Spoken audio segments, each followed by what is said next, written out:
Hello everyone, welcome to my channel. आज हम पढ़ने जा रहे हैं कोलबर्ग की theory that is moral development. तो चलिए शुरू करते हैं। कोलबर्ग की स्टोरी सुनने से पहले उनकी एक कहानी थी एक्चुअली, जो कि उसका नाम था मॉरल डिलेमा। और वो कहानी ऐसी थी, मैं आपको एक शॉर्ट फॉर्म में कहानी बता देती हूँ कि वो कहानी क्या थी एग्जैक्टली। कहानी ये थी कि कोलबर्ग की वाइफ जो है एक बार बहुत बीमार पड़ गई थी और उन्हें दवा की ज़रूरत थी, बट वो दवा ऐसे अवेलेबल नहीं थी। तो वो एक ही शॉपकीपर के पास अवेलेबल थी। वो वहाँ जाता है, दवाई के लिए बोलता है, पर वो जो शॉपकीपर होता है वो ज़्यादा पैसे मांग रहा होता है और कोलबर्ग के पास पैसे होते नहीं हैं। फिर वो अपने रिश्तेदारों से, अपने फ्रेंड से अरेंज करके लेके जाता है, तो शॉपकीपर उसके दाम और बढ़ा देता है। तो ऐसे में वो दवाई ले नहीं पाता है और उसकी बीवी बीमार होती है और वो उसे बचाना चाहता है। तो वो क्या करता है, वो चोरी कर लेता है उसी शॉप से। तो बस यहीं पे स्टोरी ये ख़त्म हो जाती है और वहाँ पे एक क्वेश्चन उठ जाता है कि क्या जो कोलबर्ग ने चोरी की थी वो सही था या नहीं था। तो वहीं से ये जो मॉरलिटी और ये जो मॉरल डिलेमा आया है, ये क्वेश्चन वहीं से उठा है और ये टॉपिक वहीं से आया है। तो कोलबर्ग ने जो भी रिसर्च किए थे या जो भी एक्सपेरिमेंट किए थे वो इसी बेसिस पे किए थे, क्योंकि जो उनके साथ हुआ था वही वो बच्चों से भी उसी बेसिस पे मॉरलिटी के क्वेश्चंस करते थे और अपना एक्सपेरिमेंट करते थे। तो he was mainly interested in how children develop their ability to make moral decisions, जैसा कि मैंने आपको बताया है। और उनका सबसे इम्पॉर्टेंट ये था कि वो 10 साल के बच्चों से शुरू करते थे अपना एक्सपेरिमेंट। 10 से 16 साल के बच्चों तक वो उन्होंने एक्सपेरिमेंट किया था। उन्होंने अपने एक्सपेरिमेंट में लेवल्स और स्टेजेस को डिवाइड किया था। उन्होंने कहा था कि 3 लेवल्स होंगे और उनके 2-2 स्टेजेस होंगे। लाइक टोटल 3 लेवल्स हैं और टोटल 6 स्टेजेस होंगे। तो 6 stages of development with 3 levels. जो उनके 3 लेवल्स थे, पहला था प्री कन्वेंशनल लेवल, दूसरा था कन्वेंशनल लेवल, तीसरा था पोस्ट कन्वेंशनल। तो आइए अब जानते हैं उनके 6 स्टेजेस के बारे में।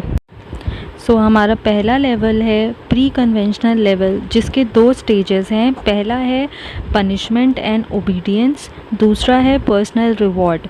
तो pre conventional level depends on personal needs and rules. इसमें हम डिपेंड करते हैं अपने रूल्स और रेगुलेशंस के ऊपर। और पहला है इसमें पनिशमेंट एंड ओबीडियंस, जिसमें क्या होता है कि rules are obeyed to avoid punishment, good और बैड एक्शन डिटरमिन्ड। इसमें क्या होता है, जब बच्चा छोटा होता है तो उसको रूल्स फॉलो करने ही पड़ते हैं, क्योंकि उसके मन में एक डर आ जाता है कि अगर हम ये रूल फॉलो नहीं करेंगे तो हमें डांट पड़ेगी, हमें पनिशमेंट मिलेगी। तो उस पनिशमेंट से बचने के लिए बच्चे रूल्स फॉलो करते हैं। उनकी अंदर से इच्छा नहीं होती है रूल्स फॉलो करने के लिए, पर उनकी मजबूरी जो होती है, उनके नीड्स जो होते हैं, वो उनसे ये काम करवाते हैं। दूसरा है पर्सनल रिवॉर्ड, यानी tit for tat situation. If you do harm I will do the same. इसका मतलब ये है कि जैसी करनी वैसी भरनी।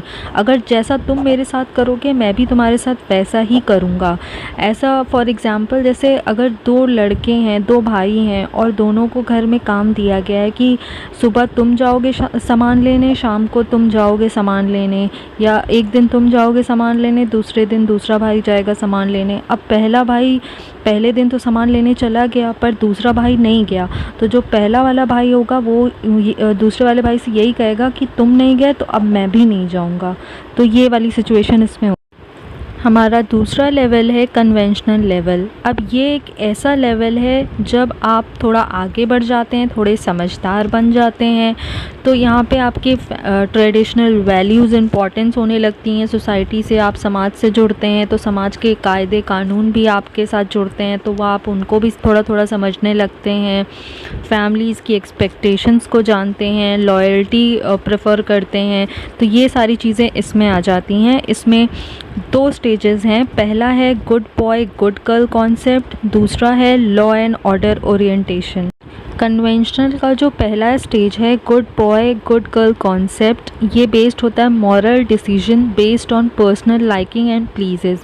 अब ये ऐसा स्टेज होता है कि जहाँ पे आपको अपनी तारीफ़ बहुत अच्छी लगती है और आप उसे बनाकर रखना चाहते हैं। इसीलिए इसका कॉन्सेप्ट ही है गुड बॉय गुड गर्ल का।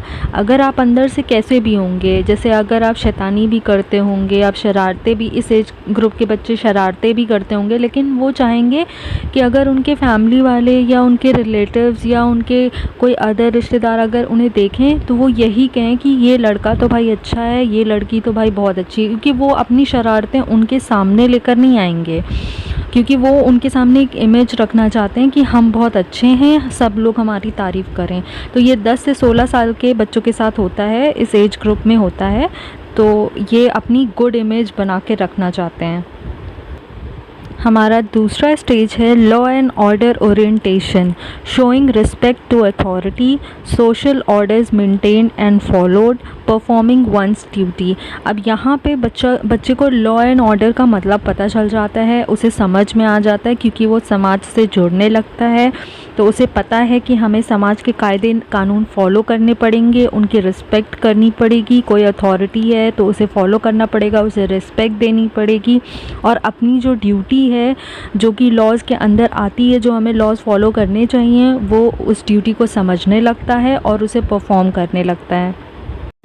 हमारा तीसरा लेवल है पोस्ट कन्वेंशनल लेवल, जहाँ पे defined values in relation, ethical values, इन सब की हमें समझ में आ जाती है कि हमारे लिए क्या अच्छा है, क्या बुरा है, हमें क्या अच्छा लेना है, हमें क्या बुरा लेना है।